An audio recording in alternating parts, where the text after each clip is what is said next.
নারায়ণগঞ্জে বিখ্যাত গডফাদার শামীম ওসমান ছিল, এখন শুনছি কক্সবাজারে নব্য গডফাদার শিলং থেকে এসেছে। এবার অবাঞ্ছিত ঘোষণা করা হলো এনসিপি নেতা নাসির উদ্দিন পাটোয়ারিকে, তবে সারা দেশে নয়। নিজ জেলা চাঁদপুরের শাহরাস্তিতে পাটোয়ারিকে অবাঞ্ছিত ঘোষণা দিয়ে তার পুষ্পোত্তলিকা দাহ করা হয়েছে। বিক্ষুব্ধ জনতা ও বিএনপি নেতাকর্মীরা তার পুষ্পোত্তলিকা দাহ করে ঘোষণা দিয়েছেন নাসিরের ঠিকানা আর শাহরাস্তিতে হবে না, তিনি সেখানে অবাঞ্ছিত।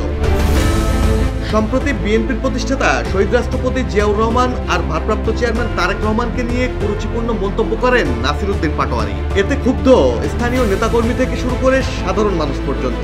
শনিবার কালিয়াপাড়া বাজার থেকে শুরু হওয়া মিছিল ছড়িয়ে পড়ে শাহরাস্তির বিভিন্ন এলাকায়। শেষমেশ দোয়াভাঙ্গায় পুষ্পোত্তলিকা দাহের মধ্য দিয়ে ফেটে পড়ে জনরস।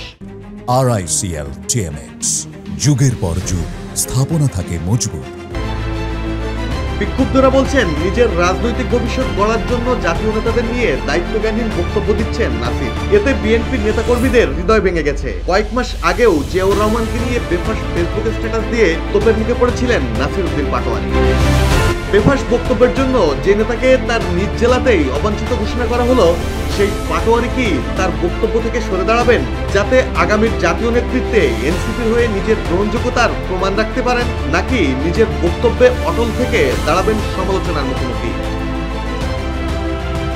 ডেস্ক রিপোর্ট, জয় জয়।